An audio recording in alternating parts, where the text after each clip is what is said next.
Effects and presets चल रहा है आपका। इसमें अगला है टाइम। टाइम में क्या क्या आता है टाइम, ये भी बहुत इम्पोर्टेंट प्रीसेट्स हैं, इन्हें आप अच्छे से समझ लीजिए। मैं शुरू करता हूँ। New composition from footage. कोई फुटेज ले लेता हूँ।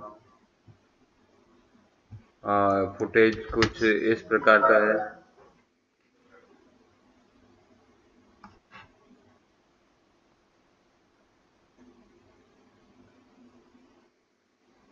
ये यहाँ पर फुल सेटिंग है, इसलिए ये थोड़ा सा स्लो चल रहा है।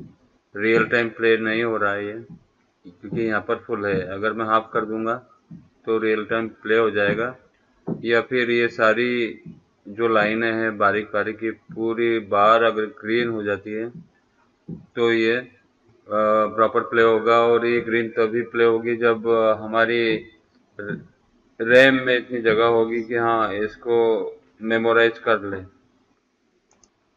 तो शुरू करता हूँ सीसी फोर्स मोशन ब्लर से। इसको थोड़ा सा आगे बढ़ाता हूँ। इसमें मोशन ब्लर सैंपल्स हैं 8 दिए हुए हैं, मैं इसको 50 कर देता हूँ। तो ये मोशन ब्लर आ तो गया है इस पे। हाँ अब शायद दिख जाए आपको। मैं इसको ऑफ करता हूँ। ये शटर एंगल मैं बढ़ा देता हूँ, और फिर इसको मैं करता हूँ। तो ये मोशन ब्लर समझ में आ रहा है, आपको दिख रहा है इसके पंखों पर। और जब मैं इसको प्ले करूँगा तो ये इस तरीके से मोशन ब्लर इसमें भी दिखाई देगा। और दिखाई दे रहा है, अगर आप ध्यान से देखेंगे तो ध्यान वो मोशन ब्लर दिखाई दे रहा है। बहुत ज़्यादा मूवमेंट नहीं है इसमें।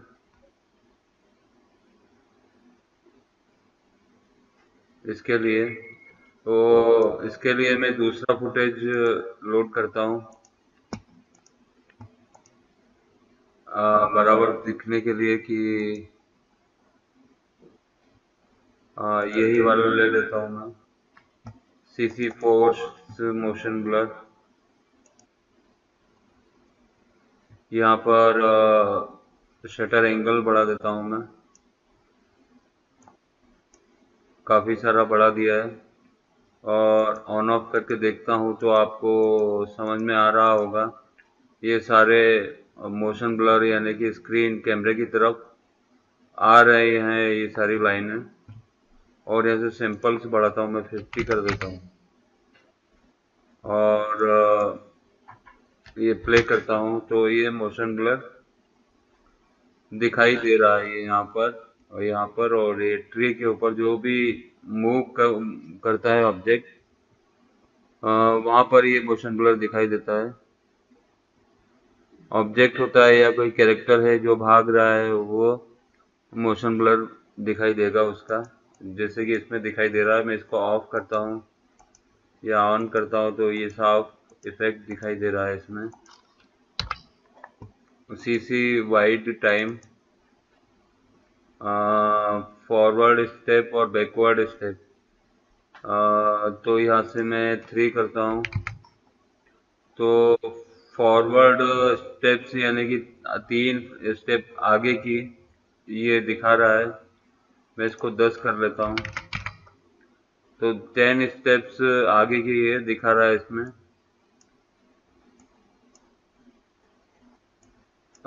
इसके लिए भी मैं दूसरा फुटेज लोड कर लेता हूँ। मैं फाइल में जा कर के न्यू कर लेता हूँ, और ये वाला फुटेज लेता हूँ और वाइड टाइम करता हूँ। मैं यहाँ पर फॉरवर्ड स्टेप्स बढ़ा देता हूँ, 10 कर लेता हूँ। तो यहाँ पर 0 से लेकर के आने वाली 10 फ्रेम्स एक साथ दिखा रहा है ये। और बैकवर्ड स्टेप को भी अगर मैं 10 कर लूँगा तो आगे और पीछे की 10 स्टेप्स मतलब 10 फ्रेम्स ये दिखाएगा एक साथ ही, इस तरीके से। यानी कि ये तो गायब ही हो गया। तो इस तरीके से ये काम करता है। फॉरवर्ड स्टेप्स दिखाता है, जहाँ पर हमें ज़रूरत है वहाँ पर हम इसको डाल सकते हैं। और ये है इको। इको के लिए मैं दूसरा फुटेज लेता हूँ। इको में भी कुछ ऐसा ही होता है, डबल डबल दिखता है। और अगर इसमें पॉसिबल होता है तो इसमें आपको समझा देता हूँ। इसमें नंबर ऑफ इकोज में 5 डाल देता हूँ।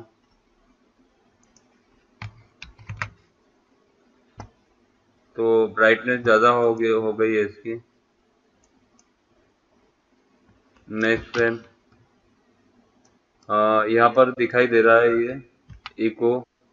नंबर ऑफ इको 5 इको दिख रहे हैं, इसके 5 इमेजेस दिख रही है।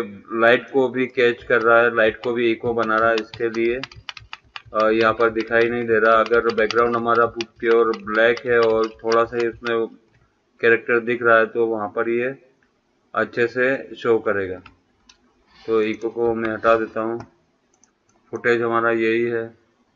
पिक्सल मोशन ब्लर क्लिक करता हूँ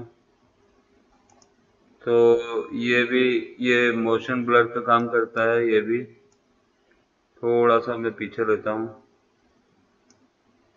पंख इसके थोड़े मोशन ब्लर में आ जाएंगे। मैं यहाँ से शटर सिंपल्स बढ़ा लेता हूँ, 25 कर लेता हूँ। और वेक्टर डिटेल बढ़ा ली मैंने।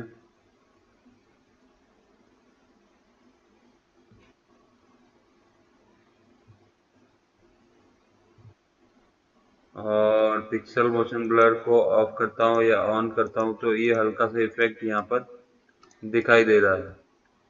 ये ब्लर हो रहा है और शार्प हो रहा है। ब्लर हो रहा है मतलब ये मोशन ब्लर इसमें काम कर रहा है।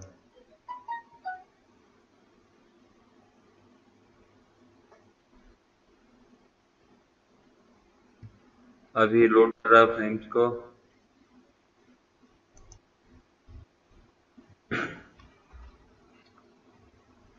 तो ये जो ऑब्जेक्ट ज़्यादा मूवमेंट करता है उसी को ही ये मोशन ब्लर दिखाता है। तो आपको समझ में तो आ ही गया होगा। जैसे कि ये यहाँ पर समझ में आ रहा है थोड़ा थोड़ा। इसको मैं रिमूव करता हूँ। और पोस्टराइज टाइम, ये एक्चुअली फ्रेम रेट के ऊपर काम करता है। ये है फ्रेम रेट जो लिखा हुआ है 24 है।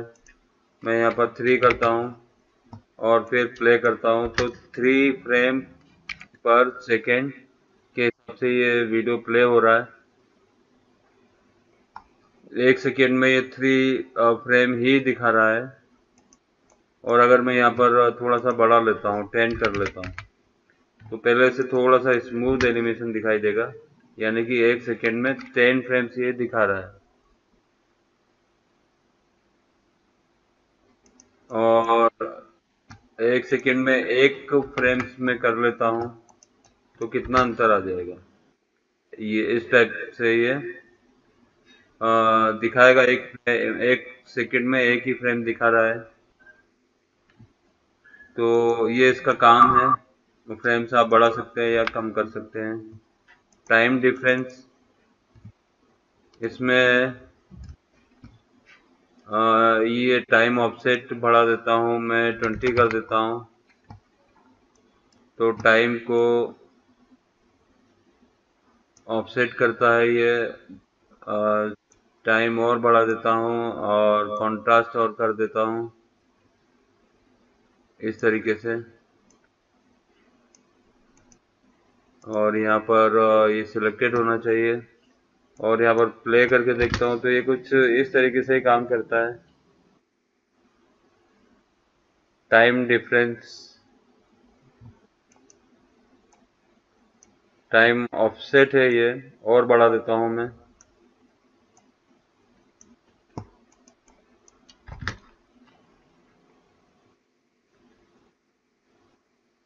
तो थोड़ा डल हो गया है।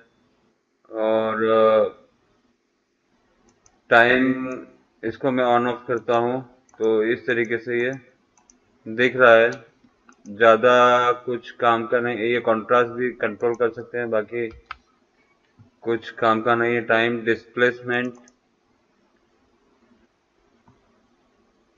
डिस्प्लेसमेंट में यही होगा कि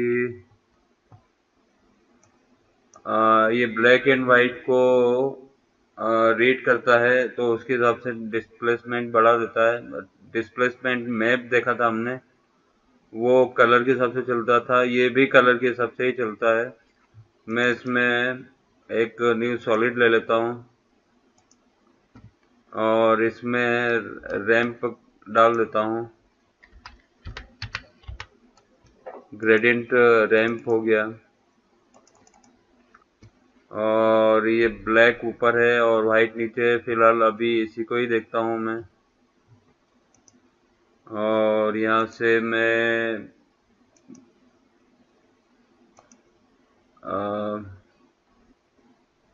ये पर्पल सॉलिड जो ऊपर वाली लेयर है, इसको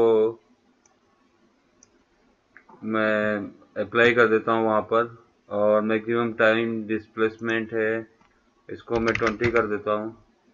तो अभी जब देखेंगे तो ऊपर का जो ब्लैक है और नीचे का वाइट है, तो इसके हिसाब से ही इसके ऊपर इफेक्ट पड़ रहा है। समझने में आपको प्रॉब्लम होगी, लेकिन फिर भी मैं कोशिश कर रहा हूँ आपको समझाने की। ये ब्लैक है, ब्लैक को मैं यहाँ रख देता हूँ। अब देखते हैं,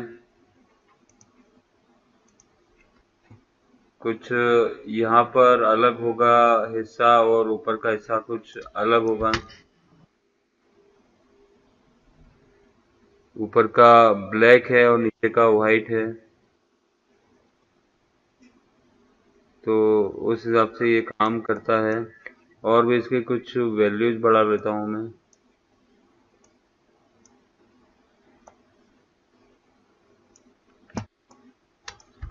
ये प्ले करता हूँ।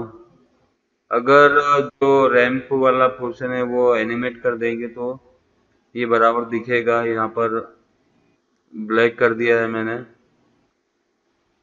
और ये टाइम मैक्सिमम टाइम डिस्प्लेसमेंट भी ख़त्म हो गया है यहाँ पर। तो बाकी इसका कोई खास काम तो नहीं है। और है एक और, वार्प। टाइम वार्प में स्पीड है, मैं इसको प्ले करके देखता हूँ अभी।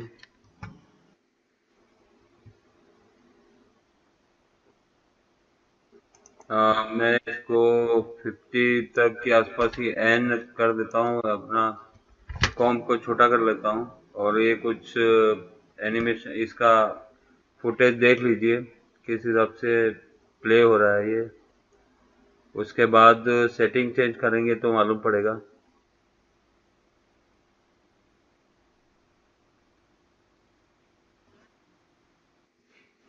ये एनिमेशन है इसका। और अगर मैं ये जो स्पीड है, स्पीड को मैं 5 कर देता हूँ, तो ये स्पीड पर फर्क पड़ेगा इसका। ये देख सकते हैं कितना ज़्यादा फर्क पड़ा है कि 5 स्पीड सिर्फ 5 ही हो रही है, यानी कि 5% हो रही है। ये इतना स्लो हो गया है ये। और अगर मैं इसको 10 कर देता हूँ, फिर प्ले करता हूँ,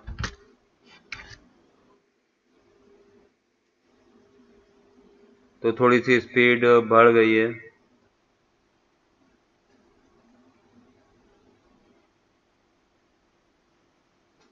और मिक्स भी हो रहा है ये। कुछ पैरामीटर्स हैं यहाँ पर, उन्हें छेड़ना पड़ेगा। इसको थोड़ा सा यहाँ कर देते हैं, तो यहाँ पर ये मिक्स हो रहा है, तो वेक्टर डिटेल बढ़ा देते हैं, तो इस हिसाब से ये काम करता है। स्पीड को कंट्रोल कर सकते हैं, मतलब यही है। और 10 है तो मैं 50 करता हूँ अभी फिलहाल। प्ले करता हूँ।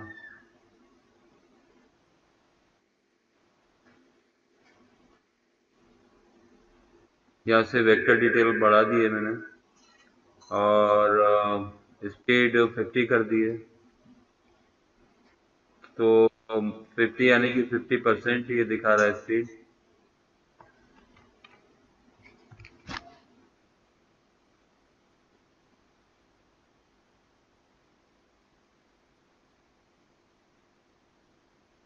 फ्रेम बाय फ्रेम रेंडर हो रहा है।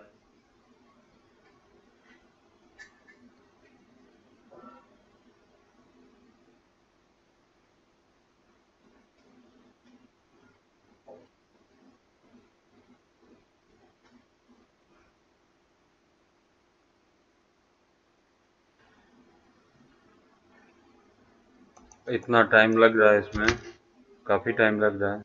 प्ले करके देख लेता हूँ। ये इस टाइप में स्पीड नॉर्मल हो गई है। अभी मैं यहाँ पर इसको 100 कर देता हूँ, तो स्पीड में भी फर्क आ रहा है। ये प्ले करता हूँ, मैं यहाँ पर हाफ करके प्ले करता हूँ।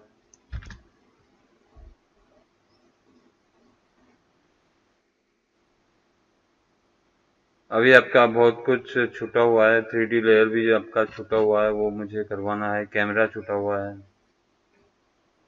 3D पर कैसे काम किया जाता है वो मैं आपको समझाऊंगा अच्छे से। तो इस तरीके से ये इफेक्ट है। और ये स्पीड कंट्रोल कर सकते हैं, वेक्टर डिटेल कंट्रोल कर सकते हैं, स्मूथनेस है, लोकल स्मूथनेस है। बस ये कुछ ऑप्शन दिए हुए हैं। तो इस तरीके से ये काम करता है। इसको रिमूव कर देता हूँ मैं और ये लेक्चर भी यहीं समाप्त करता हूँ। धन्यवाद।